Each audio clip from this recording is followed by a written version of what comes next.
Hello viewers, in this lecture we will be discussing about Internet Protocol version 4, that is IPv4. Okay, so followingly we will discuss about the IPv4, initially the theoretical concepts,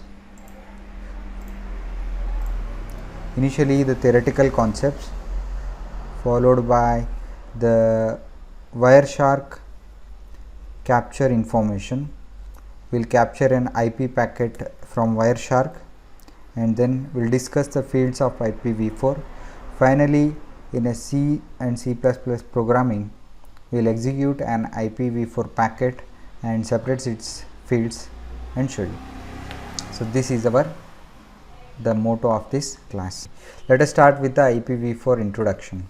So as we know, in the IP protocol, it falls under TCP/IP protocol suite in the network layer, and we have discussed previously that the IP protocol that will deliver data from host to host. So host to host means a device can be in one network, the destination can be in another network. So from source to destination, the devices can be in a different networks. Whereas if we take example of data link layer delivers the packets within a network. That means in data link layer, delivery will be hop by hop basis within a local network, whereas network layer gives a delivery from host to host across a different network. So in data link layer, we call the packets as frames, whereas in network layer we call them as packets or datagrams.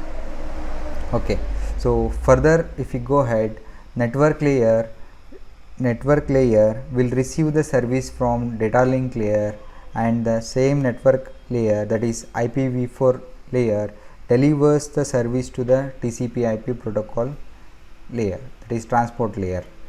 Okay, and then when we go for the reliability, IPv4 is unreliable and it is in connectionless.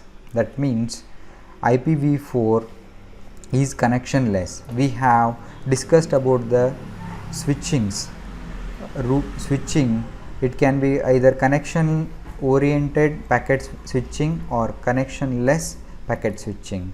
So IPv4 uses connectionless packet switching.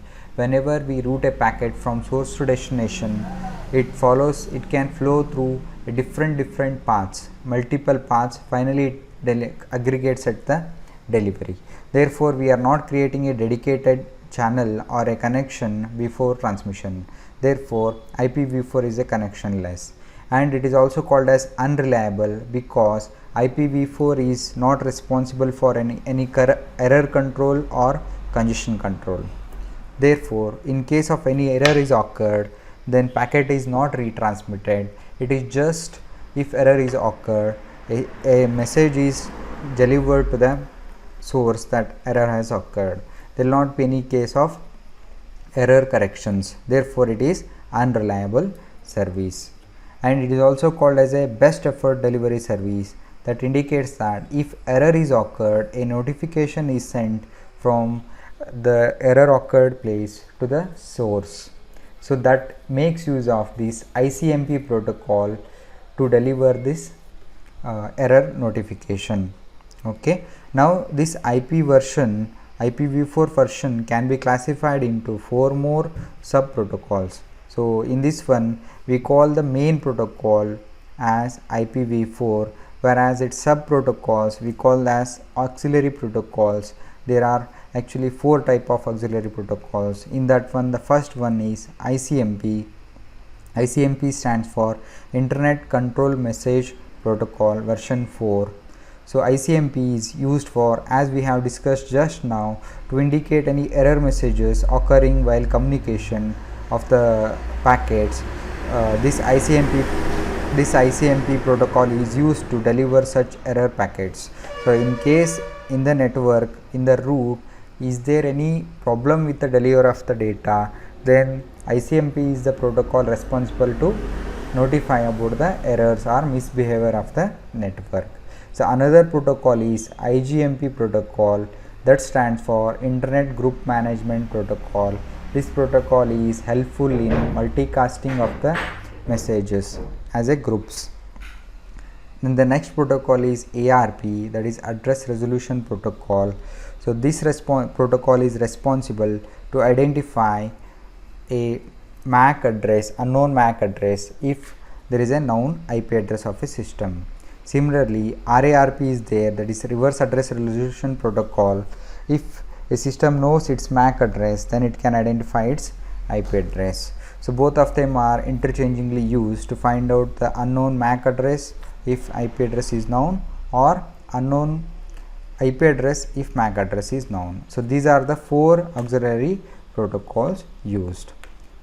Let us get into the details of now IPv4 protocol further. So as we see, where does this IP protocols fits into this TCP/IP protocol suite, we can check here. As we have the 5 layers in this TCP/IP protocol suite, okay. So this network IPv4 suits into this network layer. In this one, the main protocol is this IP, Internet Protocol version 4, and it has auxiliary protocols, that is IGMP, ICMP, ARP, and RARP is also supported. Okay, so this network layer, IP layer, gives the service to this transport layer, whereas it receives the service from data link layer. So in this IP layer, we call the datagram, the payload, as the packets or datagrams, whereas in data link layer we call them as frames. In transport layer we call them as segments. Now let us look into IPv4 datagram, or it's called as IPv4 frame packet format. Okay, so this one, here we call them as call this payload as datagrams. Okay, it is also called as packets. You can interchangeably use these two words. So here we are using the term called as datagrams. The datagram is a complete packet which is indicated here. Okay, so this includes both header and data. It includes both of them. We combinedly call it as a datagram or a packet. So now in this one, if you look at the header has size of 20 variable size, that is 20 to 60 bits. Minimum it should be of 620 bytes, maximum it can go up to 60 bytes. Now if you look at the data, totally the data is added with this one. Total size of this datagram can vary from, without data it will be just 20 bytes minimum of the header, maximum it can reach up to 65,536 bytes. Now let us get into this header. We call this complete datagram as the syntax of this IPv4, whereas each fields we called them as semantics. We have many fields here. We will discuss one by one field. Okay, so in this one, the first field is version field. It is of 4 bits. It indicates the version of IPv4. Next bit is the H length, that stands for header length. It is of 4 bits. It will count the total length of the header. And next bits are service bits. So service bits indicates the type of the packet which is serving for, the type of the service it is responsible for. Next, total length. Total length indicates the total length of this complete datagram. Next field is identification field. So identification field is of 16 bits. Identification field and next flag bits and next fragmentation bits, all the three are used for this fragmentation and reassembly purpose. If the size of the packet which is coming from the transport layer is more, then that is they are completely divided into small packets, then each packet is delivered separately over the network layer. So and at the destination, all these packets has to be reassembled and create separate again when the previous segment is created, and it is delivered to the transport layer. So for this process we use all these 3 fields. We will discuss them again. Next one is time to live field.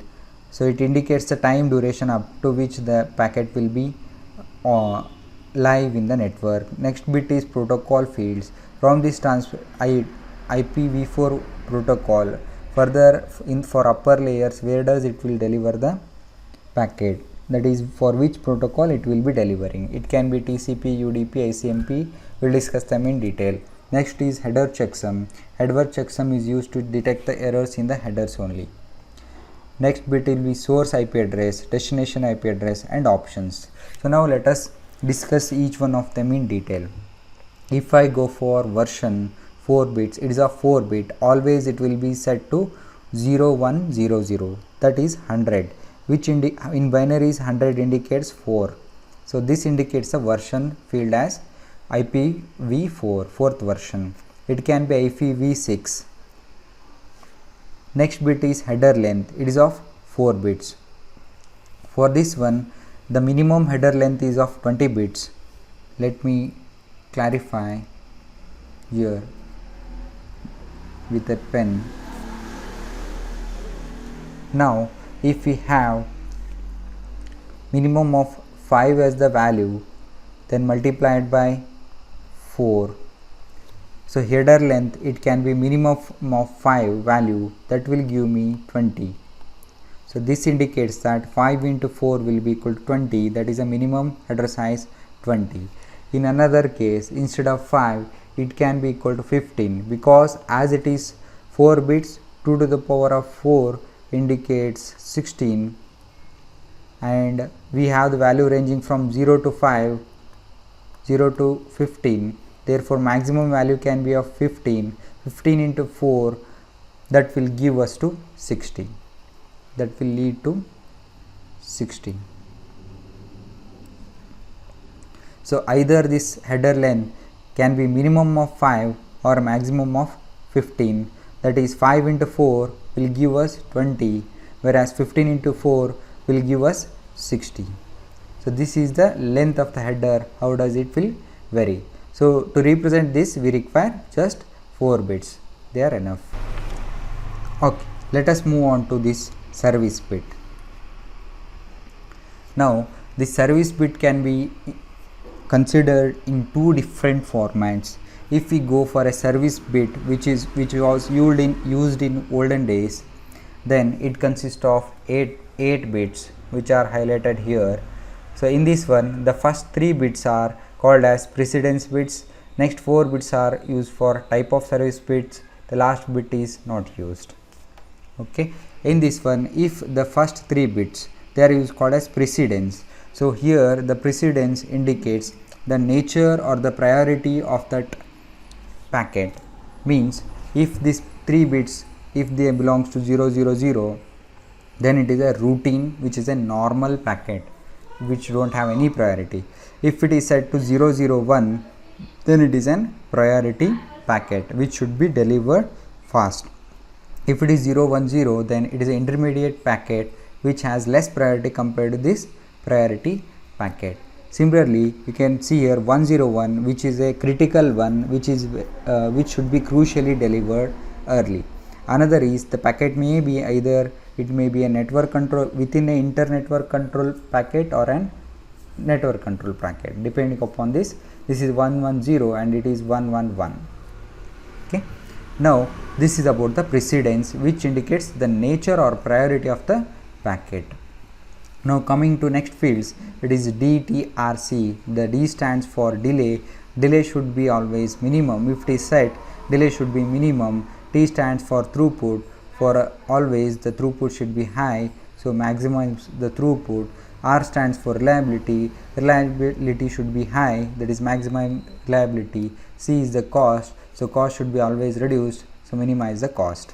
So based on these fields, we decide the type of the service of the packet. So let us see it in detail.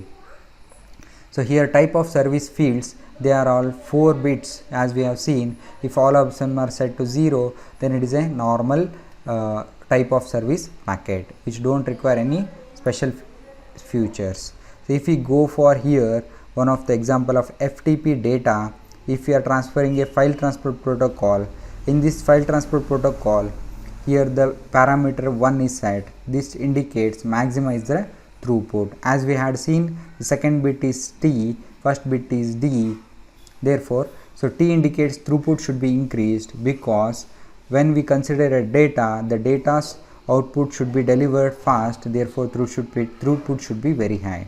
If we go for the same FTP, if it is a control message instead of data message, so for a control messages, they should always have minimum delay in delivery. Therefore, if delivery should be, it is D bit is set. Therefore, delivery should be always very quick. Similarly, if we go for SMTP, if you go for a command, then command should always have a minimum delay. Again, if you go for data, then data should always have a high throughput. So based on the requirement, based on various requirements of files which are coming, or the services which are coming, based on that we can set the type of service. Either it may require more reliability, or it may require less delay, or it may require high throughput. Based on them it can be set. So this is one of the type of service. But in latest versions of IPv4, this previous version was, the previous explanation is outdated. We will be, in present days, will be using a new format of this type of service representation. They are called as differentiated services. In case of differentiated service format, again the same 8-bit fields for which were used for type of service, they are used differently here. So in this one, we call it as the first 6 bits as code points, whereas last 2 bits are congestion points. Here in this first 6 bits, they are called as code points. Based on this, we decide the type of service, whereas in last 2 bits we decide the congestion. In this first 6 bits, let us see in detail.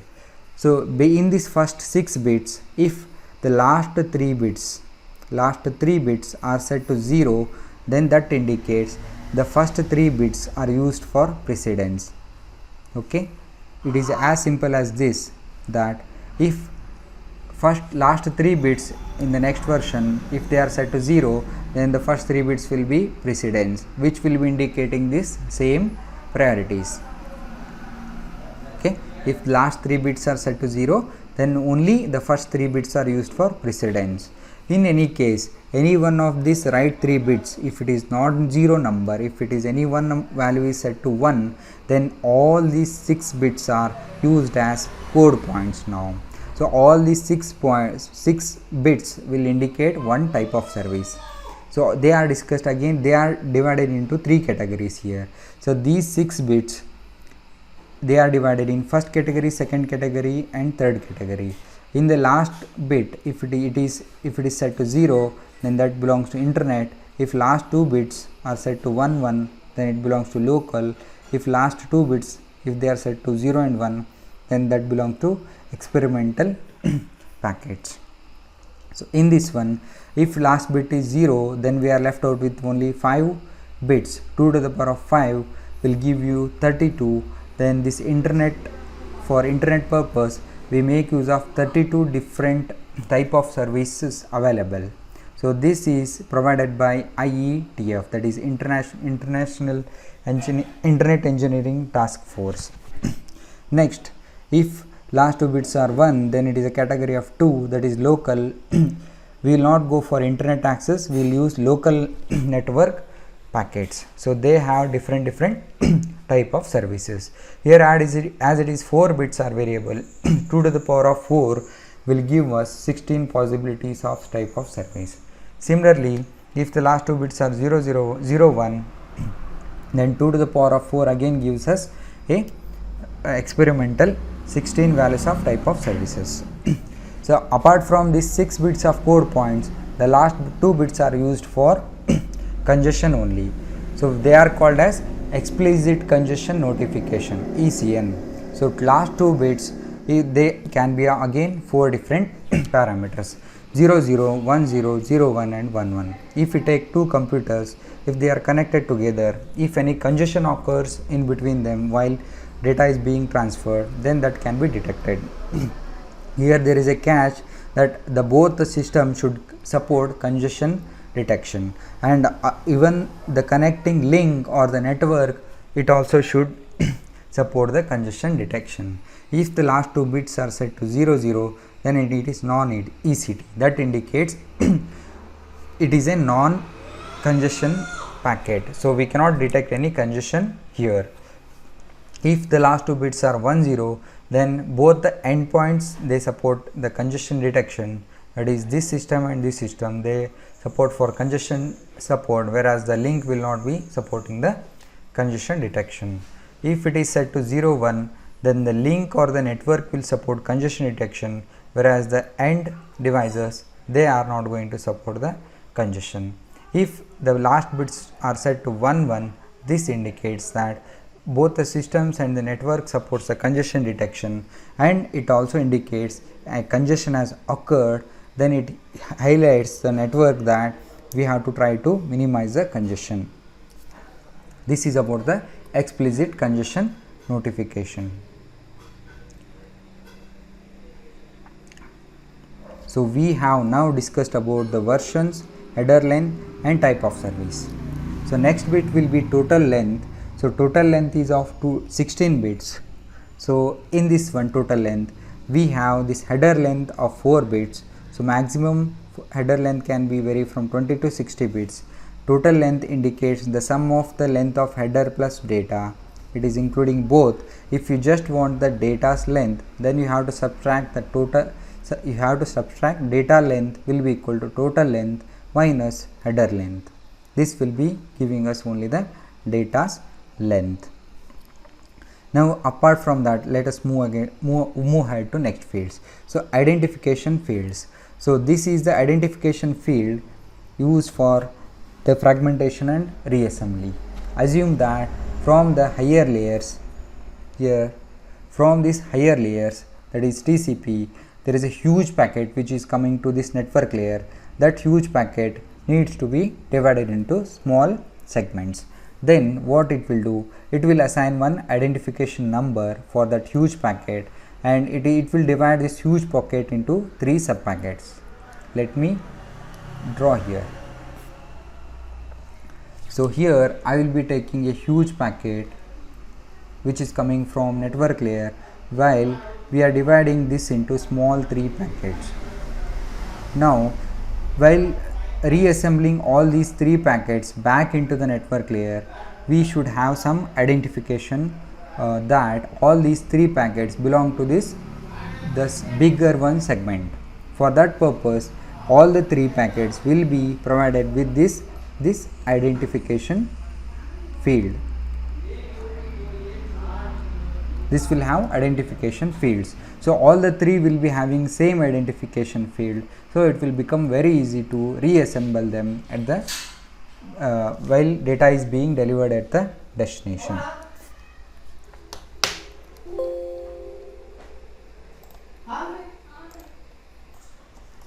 Now the fragmentation field indicates that if a huge packet is coming from this layer, now it has to be divided, then it is divided into number of small fragments.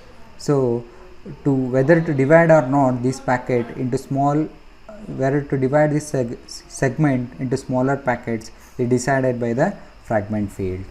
Similarly, if instead we are getting the small packets, if we are getting only small packets from the transport layer, then that need not require any division. Therefore fragment bit is not set, therefore we are not going to divide the segment into small packets. So fragmentation is not done.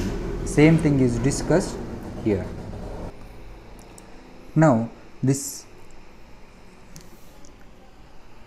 flag bits, they have further 3 bits. Let me show it. Now this flag bits has 3 bits. So the very first bit is set to 0, the second bit is DF, whereas the third bit is MF. DF stands for do not fragment, whereas MS stands for more fragments.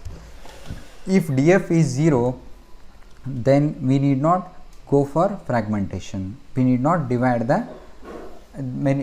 into many sub packets.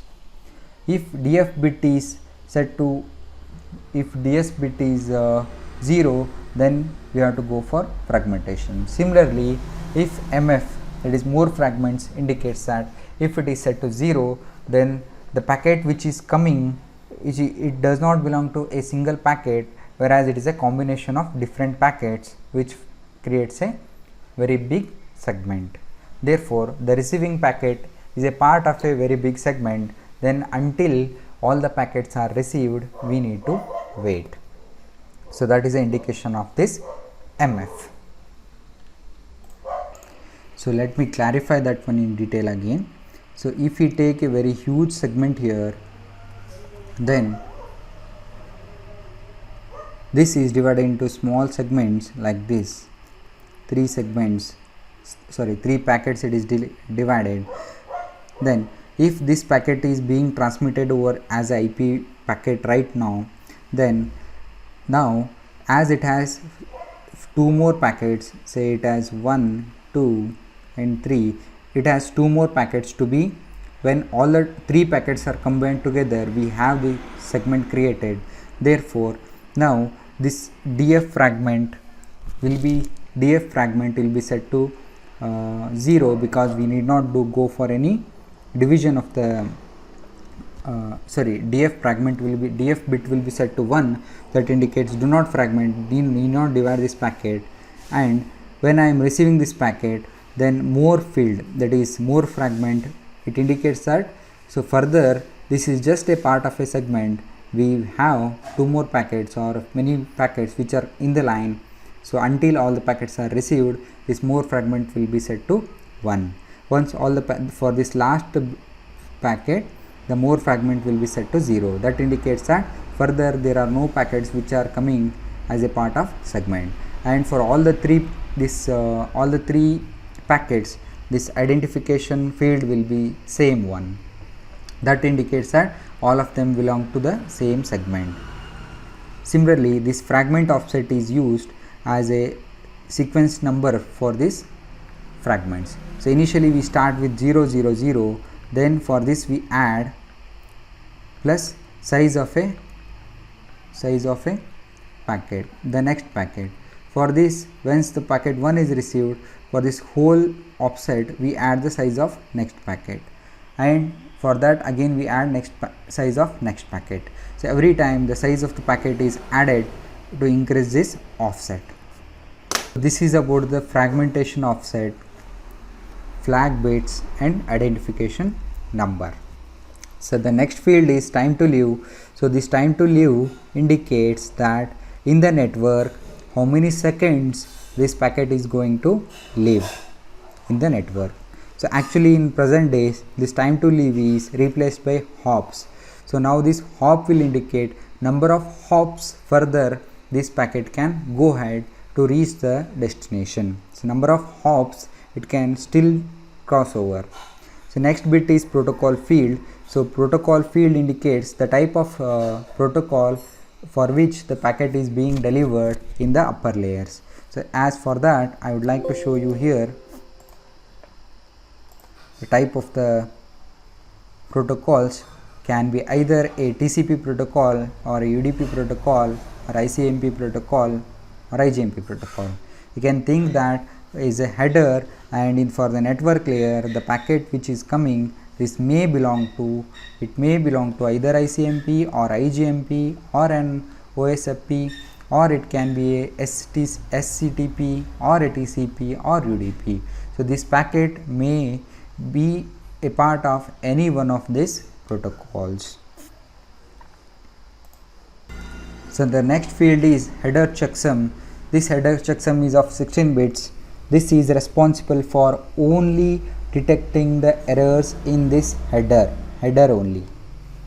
So it requires only the headers, it checks for only the errors in the header, right? So you can think that the data link layer, the second layer, which is responsible for error corrections for both header and data, whereas this network layer IP protocol has only error checksum for headers. Therefore it will not check any errors for data, therefore it is unreliable or best effort service we call it. The next fields are the 32-bit source IP address and 32-bit destination IP address. Apart from that, there is an optional field let us discuss about that optional field. So now here, in case of this optional field, it can be a single byte or multiple byte. Let us see what is a multiple byte optional field. So multiple byte means it can include many bytes. Single byte means it will be of only one byte. Okay. So this optional field, why it is used? Because in network layer, the network layer is responsible for creating the packets. We get the segments from transport layer and we subdivide it into small packets in the network layer. So therefore it is responsible packetization. It is also responsible for forwarding the packets over the network and deliver the packet from one host to another host, that is particularly from one computer to or one device to another device across the network. So now it follows through a different across different routes, different routers and all. So as it moves along the different routes and routers, so we can make use of the path through which they can move, or the routers in which they can follow. That key is decided by these options. Now if the option is set to record a route, then it will record a route in which it is flowing. Now as we have made a command that we have used trace route command in the command prompt, then that indicates it will identify the route IP addresses through which it is going. Now it will make store of all those IP addresses through which it will go and reach the destination. Similarly, the next parameter is strict source route. So strict source route means, let me show you with the example of the command prompt. Here I will make use of trace route. Let me connect it to google.com.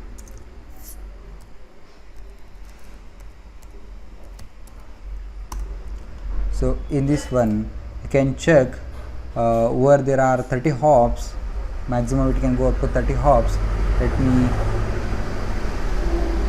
It will take some time until it reaches the google.com.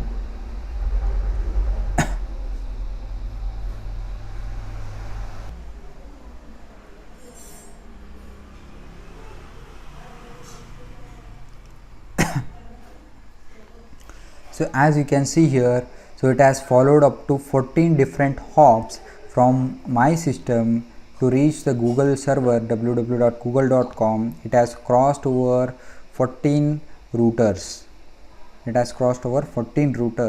So if the record route is set, then this IP address of all the routers will be as the packet moves from one router to another router, the IP address of router is copied and it is saved in the packet, so that we can track the route. If it is a strict route, then we can decide all these routers through which the packet can go from source to destination. The route can be strictly decided. We should follow only those routes. And there are few other parameters, that is, sometimes we are more worried about the delay or the shortest path. So all of them can be decided. So we should always follow a shortest path route or a shortest delay route.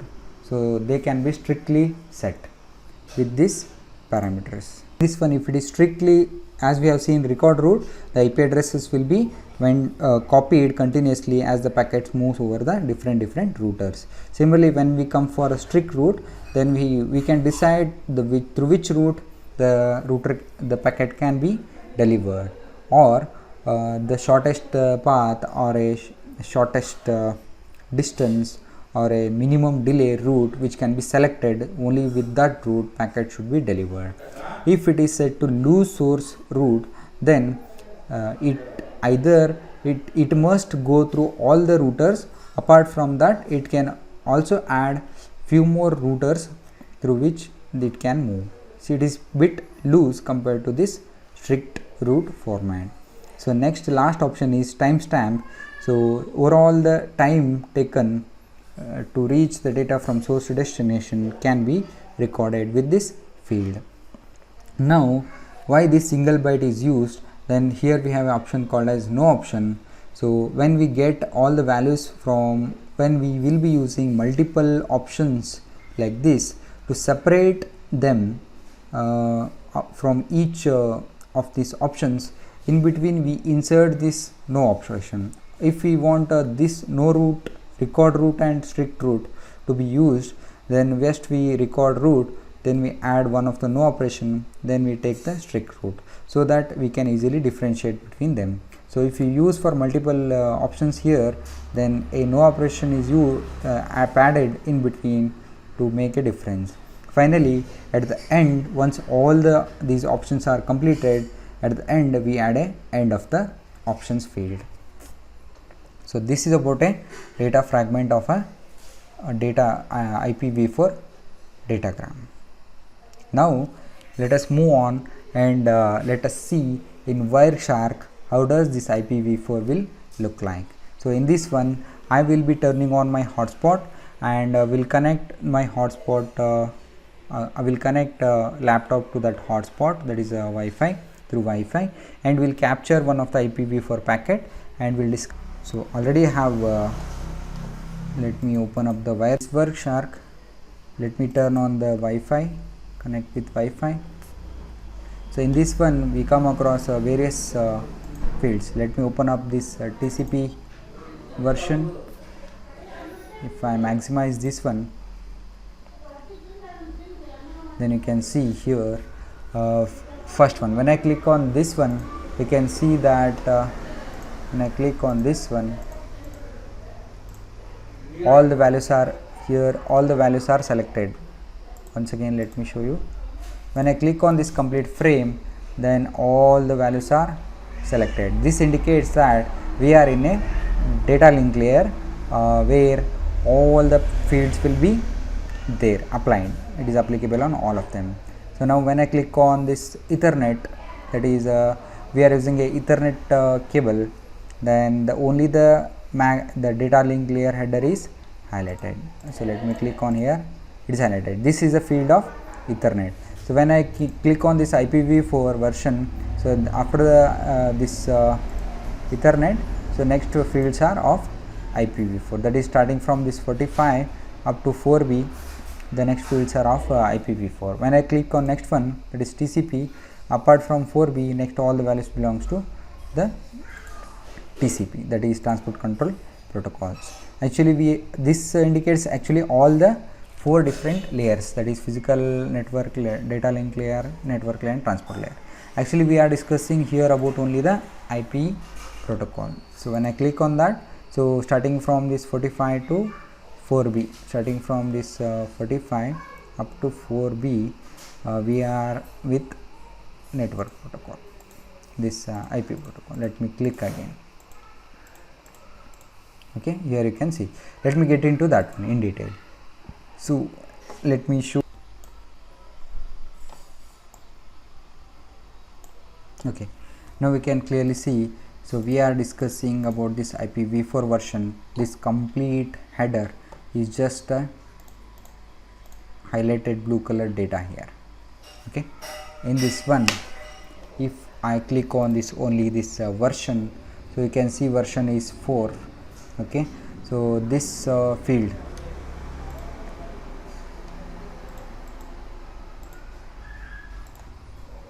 so this field here is of 4 bits, version 4. So this is 0100, that is 100, version 4. So next bit is here header length. So header length is of 4 bits. Okay, here the length of the header is 5. As we have discussed, 5 into 4 will be equal to 20. So if it is 15, it will be 15 into 4 equal to 60. So header length can vary from 20 to 60. The length of header is just 5. This is a minimum header length which is required. So and then the very next field is the type of services. So in this type of service field, let me maximize. In this type of service, so you can see here the default service point, it is 0, and that is here differentiated services we have discussed. the 6 bits are used for differentiated type of service. Here it is value is 0 because it is a non priority packet, I guess. So very next value is this 2 bits are used for, in this type of service 2 bits are used for congestion detection. Again here it is the last 2 bits are only 00, here you can see. So it indicates that it is an explicit congestion notification, not ECN capable transport. So here it will not detect any congestions. The very next field here is of the total length. So total length is of 16 bits. So length of this complete total length is 52, whereas here the length of the header is as we have seen 5. The length of the data will be equal to 52 minus 5, that is equal to 47. So 47 byte is used for the data. So next one is identification, and here the identification field is used in fragmentation reassembly. It is a number here, you can see. Next one, flag bits. We have 3 bits for flag.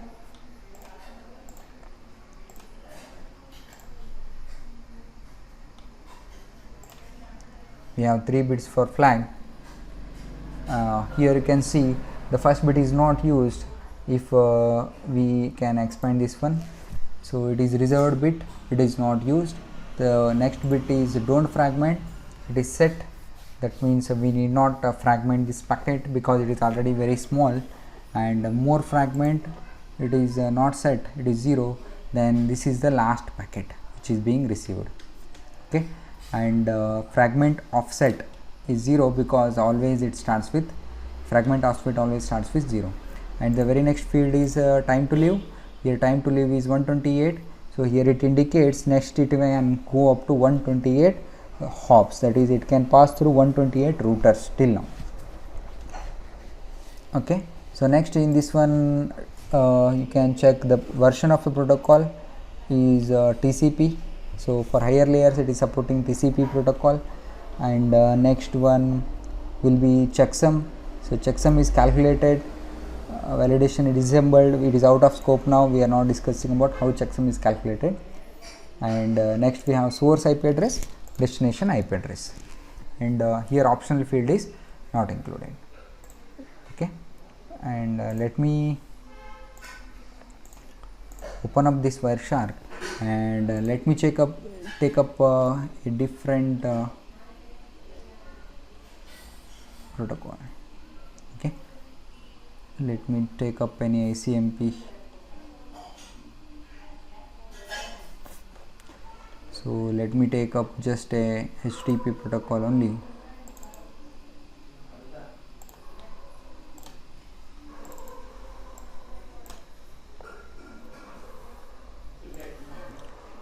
So this is one of the HTTP protocol which you are having. So HTTP is supported by always a TCP protocol. Okay, so in this we are not discussing about this TCP protocol, we are worried about only IP protocol. So here you can see, here we have this HTTP as application protocol, TCP as a transport protocol, IPv4 as a network layer protocol. This is a Ethernet to Ethernet protocol, and physical layer. We are discussing about network layer.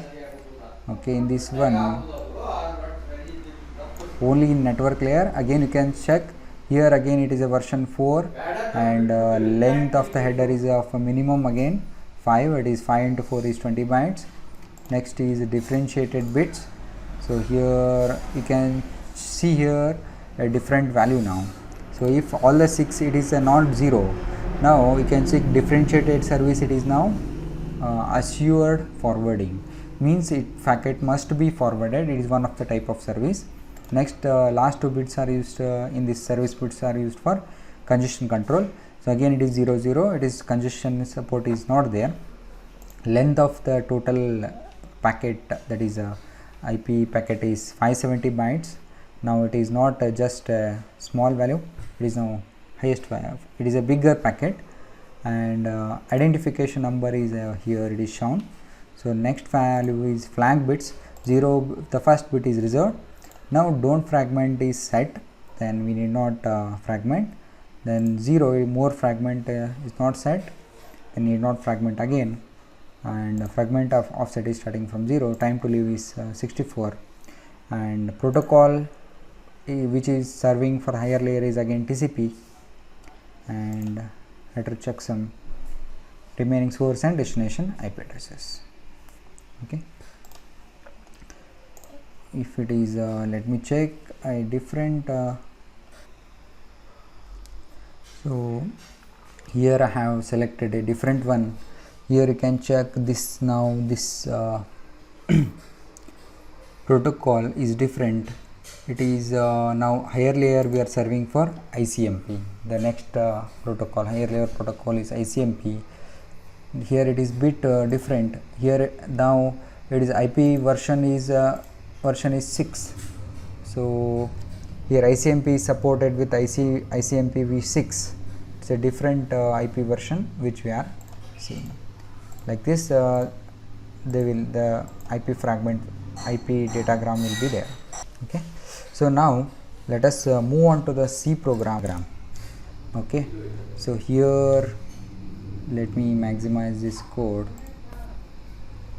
In this one, what the program is written in C, so C and C++. Here we are including some libraries, and initially the parameters are declared. Okay, and here actually we are creating a structure called as header. So this header is an IPv4 header, and all these fields variables are included. So the length of the packet, it's a bitwise operation. It is indicated by colon, and version again is a bitwise operation, it's indicated by colon, whereas the type of service is a bunch. It is taken as a whole value. Next, total length, identification, fragment, offset, they are taken as bitwise operations. Time to live, checksum, source IP and destination IP, they are taken as a strings here. So we are creating a structure here. This structure indicates IPv4, all the IPv4 fields. Okay. Now in the further we are going for the endian conversion. So sometimes we may have little endian or big endian, and all of them we are converting into little endian conversions using this code. Further, we are creating one variable where, as we have seen in a Wireshark, this IPv4 values in the form of hexadecimal values are loaded, and these all hexadecimal value are read, and they are finally separated as IPv4 datagram fields separately. And further, we are creating one by one field, separating from this huge bunch of data. One by one field we are separating and printing them. So initially version is printed, header length is printed, type of service is printed, identification, and further up to source and destination IP, they are printed. So let me run this code and show you how it looks. So when I run this code, so here I will be getting the version 4, right? Version 4, header length of 20 bytes, and type of service is 0, here normal packet, and length of packet as 40, total length of the IPv4 packet, then identification number, then fragment offset is here different one, you can see, then time to live is 128, protocol version 6, and checksum, source IP address and destination IP address. So now if you go on changing these values, now we'll get all those separate random it's a chunk of data. So from this we can derive our different IP fields using the C program like this. So if you want to access the C program, so I can share with you people, you can ping me. Okay, thanks for patience listening.